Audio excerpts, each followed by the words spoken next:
Good morning, everyone. I'd like to call to order the Portsmouth Port Industrial Commission for Tuesday, July 22nd, 2025. Roll call, please. Ms. Allen, Present. Mr. Foster. Present. Mr. Hanson, so absent. Ms. McSwain. Mr. Peterman. Present. Mr. Rice. Present. Mr. Bayer. It's also absent. Chair, we do have a quorum. Thank you. This statement of needs. So it's going to do that. Before you have the minutes of the June 24th, 2025 regular meeting. I need a motion and a second for approval. Motion. Second. You have a motion and a second. Any discussion? Hearing none, roll call vote, please. Ingram is absent. Mr. Foster. Yes. Hanson is absent. Ms. McSwain. Yes. Mr. Rice. Yes. Mr. Peterman. Yes. And Ms. Allen. Yes. Chair Young is approved by a vote of 5-0. Thank you. Next would be our Port of Virginia update. Unfortunately, they're at a conflicting event at this time, so we will not be having a Port of Virginia update. Next on our agenda is our City Council PPIC joint meeting recap. Brian? Thank you, Chair. Good morning. We do have just a list here, a slide that has been prepared with some action items, the next steps resulting from your July 7th joint meeting with the City Council.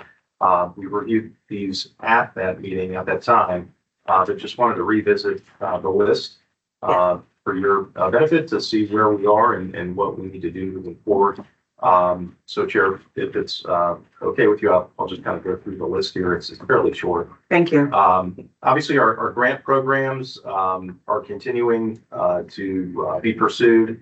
We will be working here over the next few months on, I think, a couple of opportunities that are going to come up. Chiefly the Port Coast Communities Grant, as well as a federal transportation grant for the Long Company that they will be pursuing. We briefed you on that previously.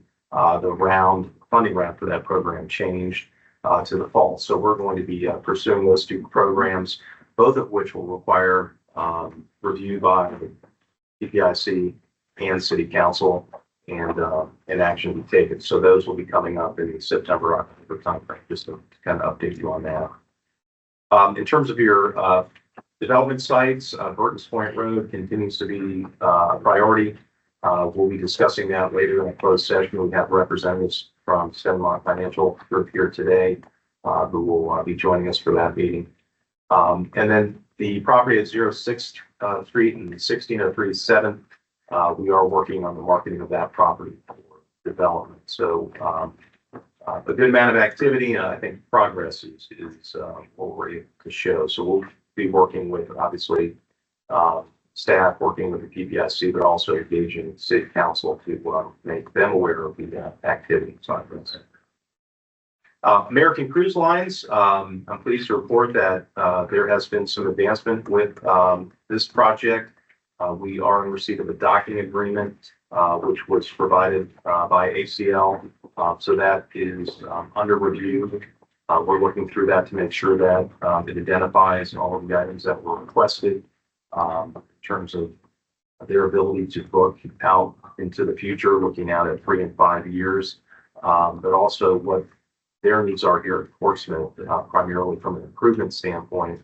We're assessing the infrastructure along the seawall and getting specific information detailed about what that means in terms of water supply, access at the seawall itself for docking purposes. So those things are moving forward. We're also going to be working to get some pricing for that to determine what the projected cost would be. Thank you.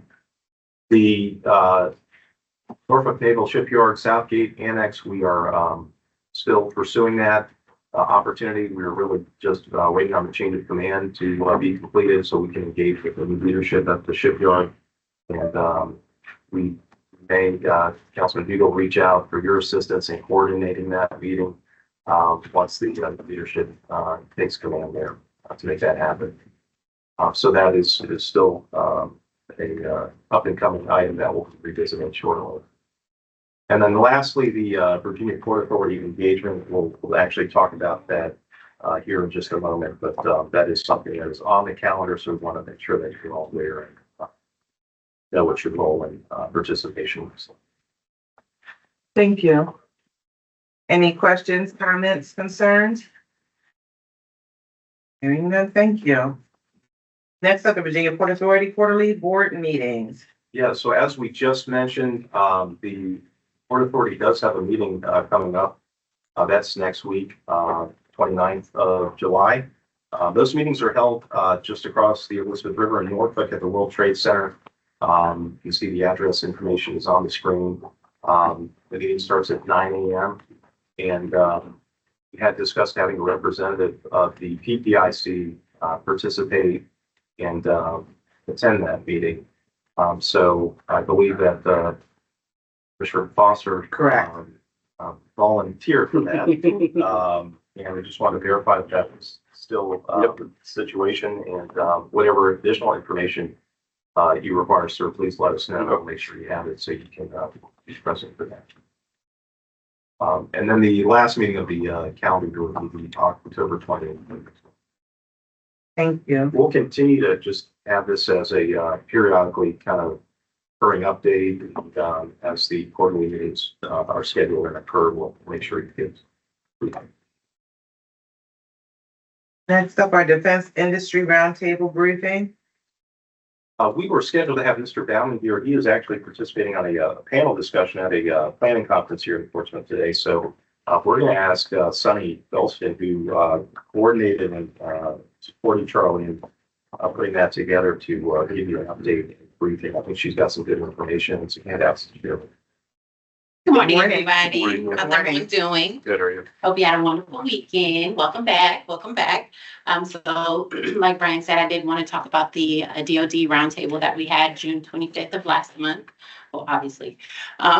So we had 20 participants come. Of those participants, the businesses that were represented were Mills Marine, Crofton, Fairlead, Collins Marine, GI Industrial, NASCO Norfolk, General Dynamics, and Structural Mechanical. We had the Hampton Roads Alliance come and present their rollout, their playbook for what that industry is going to look like moving forward for Hampton Roads as a whole, but they brought information specifically for Portsmouth. It looks like there's a lot of opportunities that are coming up. Camille mentioned yesterday that they did not speak on shipbuilding opportunities. However, Portsmouth has that, so we're going to make a lane and we're going to provide the necessary fixing that needs to be done for that opportunity. What else? It was a good meeting. Some of the concerns that were brought up, or topics that were brought up, was growth within the city, contracting and self-contracting opportunities, crime concerns, which the chief did come out and speak to that. So grateful for him, and building new relationships and bettering the relationships they have in Portsmouth. So, any questions? Any questions?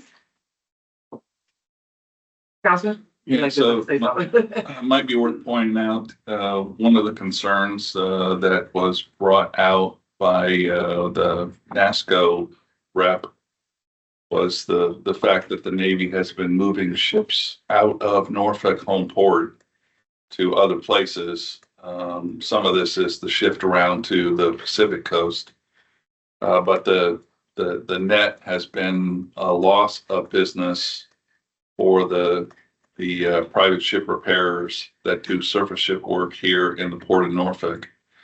At the Military Affairs Committee meeting last week, the Harumphra rep mentioned that the Virginia Ship Repair Association, which is our industry rep here in town, has asked our federal legislators to consider a change in the rules. Today, if a ship is going to go into a shipyard for 12 months or more, the contracting process opens the bidding up to coast-wide.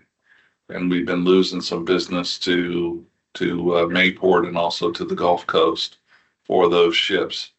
The Ship Repair Association has asked that the rule be changed to 18 months so that, because there are many fewer ship availabilities that last 18 months or longer. And so the ships that are home ported here would more than likely mostly stay here in the port to get their work done. The other discussion that came up as a concern was workforce development. And so we spent some time talking about the things that we're doing at Portsmouth at work to make the Skilled Trades Academy accessible to Portsmouth folks at no cost.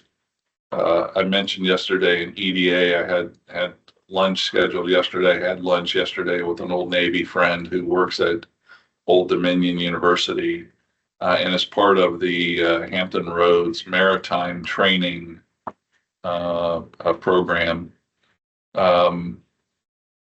There's this collaboration between ODU, Tidewater, really the community colleges, TCC, Peninsula, and the other local community colleges, along with Hampton Roads Workforce Council, are looking to bring something like what exists in Danville in their accelerated training for defense manufacturing program to Hampton Roads, but to basically take that program, put it on steroids, and target a broader selection of trade skills than the 3 trade skills that the Danville program targets. And so I got insight into that yesterday. No action yet, but I shared with Brian via email yesterday and some other folks here in town that there may be opportunities for Portsmouth Public Schools to plug into the regional maintenance training program. And importantly, there's money to build out portions of that program at the middle school and high school level. And so in my school board liaison role, we'll be discussing with the school board leadership and the school leadership some potential opportunities to expand and plug into this regional maintenance or maritime training program. But then beyond that, there are opportunities after high school. So now I'm thinking Portsmouth at work. Which is why I sent the information to Brian and Charlie Bauman last night. So I've been invited by the Workforce Council to sit on the Regional Maintenance Training System Board. And so I'll get once a quarter insight into where the region is trying to make investments. So this is Navy and DoD money coming to town to buy additional maritime training capacity, and the board reviews the request for funding and makes those decisions. So give me an opportunity to see what else is out there. He confirmed, however, and we talked about this yesterday at EDA. One of the real challenges that the region has is we have more regional training programs and seats available in those programs than we have kids subscribing to fill those seats. And so the collective challenge we have is to figure out how do we reach the kids and their parents to help them understand that there are career jobs, full-time employment with benefits, good paying jobs that are available, and the key is to get plugged into skills training to give them a leg up to get hired into the Navy Yard, into the private shipyards, into Newport News. So lots of opportunity in town, and we're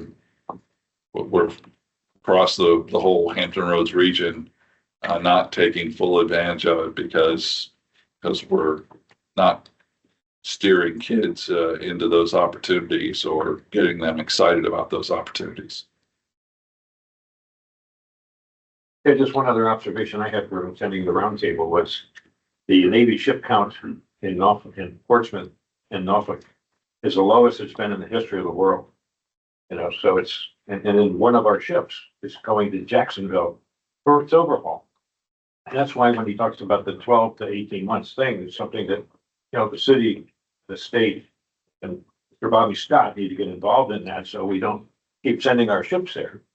And, you know, when we have no choice and the Navy decides to take two of our ships and send them to row to Spain, but that's, you know, strategically, you know, a great idea, but it's not good for Portsmouth, it's not good for Norfolk. So, yeah, so, you know, that a lot, that legislation changing it from 12 to 18 months is pretty important, you know, so we don't keep sending our ships to Florida just because of political reasons. Thank you. Any other discussions? I have handouts if you guys want to see what they rolled out. Thank you. We appreciate it. Okay, moving on to new business. We were to have an annual meeting in June, no, July? June. June, okay. We're to have the annual meeting in June. Unfortunately, we passed that. So we will need a motion and a second to establish the annual meeting for our August 26th, 2025, meeting. I will need a motion and a second for the establishment of the annual meeting to take place on August 26th. I say move. I have a motion. I need a second. I have a motion and a second. Any discussion? Hearing none, roll call vote, please. Mr. Foster, Yes. Ms. McSwain, Yes. Mr. Rice, Yes. Mr. Peterman. Yep. And Ms. Allen. Yes, The item is approved by a vote of 5-0. thank you. We do have a need to go into closed session, Vice Chair. Can I just ask for a new business? You know, at the military affairs, Mayor's Military Affairs Committee meeting, it was brought up that the city of Portsmouth did not make a DSIP. You know, the DSIP is the Defense Community Investment Plan submission this year. I guess my question is, whose job is it within the city to make that happen?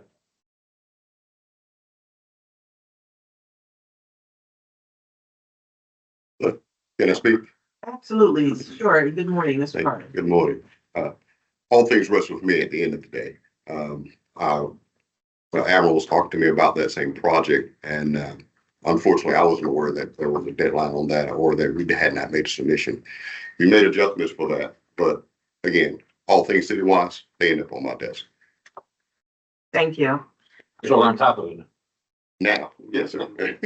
Okay. So maybe worth mentioning that, there's no reason that PPIC can't suggest to the city manager potential projects. So DSIP it's federal money. It's intended to make infrastructure improvements around the city related to supporting our military infrastructure. So for example, we recently completed the 3rd lane entrance to the Navy Hospital. The work on the outside of the gate was city work paid for by DSIP money. The work on the inside of the gate was federal government work paid for by DSIP money. So it's all the same funding, and there was money for work on both sides. But and that's a really good example where DSIP fits. But as I share with the city manager, we have a capital improvement project to address the water pipeline from Suffolk all the way to the city. Well, where does that water eventually go? Some of it goes onto the Navy Hospital. Some of it goes onto the shipyard. Some of it goes onto the Coast Guard base. No reason, because all three would benefit as federal entities, the improvement in our water transmission lines. So no reason that a project like that wouldn't qualify for DSIP. And then finally, we recently had a resilience study done by the Defense Cooperation, somebody or other anyway, a long acronym. And there were many projects suggested in that study. And the guy who briefed the Military Affairs Committee mentioned that because that was a Defense Department funded study, if we submit those projects for DSIP funding, they get extra credit because the projects were described in a Defense Department study and recommended out of that study. So there's plenty of fodder out there for us to pursue DSIP grant funding. And it's always good to spend other people's money. Absolutely. Yes. Thank you. You're giving me a lot to ponder. Okay, there is a need to go into closed session. Vice Chair, if you would read the motion, please. I move to go into a closed session pursuant to Virginia Code subsection 2.2-3711A.6 for the purpose of discussing the investment of public funds where competition or bargaining is involved, where if made public, initially the financial interest of the commission would be adversely affected, specifically regarding the FY22 Port Coast Communities Grant, and 2, pursuant to Virginia Code subsection 2.2-3711A.3 for the purpose of discussing the disposition of real property where discussion in an open meeting would adversely affect the bargaining positions or the negotiating strategy of the public body, specifically regarding 3920 and 3930 First Fortress Point Road. Okay, we have a motion. I need a second. Second. You have a motion and a second. Any discussion? Roll call vote, please. Mr. Foster? Yes. Ms. McSwain? Yes. Mr. Rice? Yes. Mr. Peterman? Yes. And Ms. Allen? Yes, Chair, the item is approved by a vote of 5-0. thank you. We're now in closed meeting, please. I hereby move that each commissioner certify that, to the best of their knowledge, only public business matters lawfully exempted from open meeting requirements under the Virginia Freedom of Information Act. And 2, only such public business matters as were identified in the motion by which the closed meeting was convened were heard, discussed, or considered in the closed meeting just concluded. We have a motion and a second. Good. Motion. We have a second. Second. Roll call vote, please. Foster? Yes. Ms. McSwain? Yes. Mr. Rice? Yes. Peterman? Yes. And Ms. Allen? Yes, I have received no items submitted by commissioners. Have Economic Development Office? No, Chair, we have no other items. All right. Any further report backs? We don't, we covered everything. Okay. Means that we have made it through our agenda. We will meet again in August. This meeting is hereby closed. Adjourned.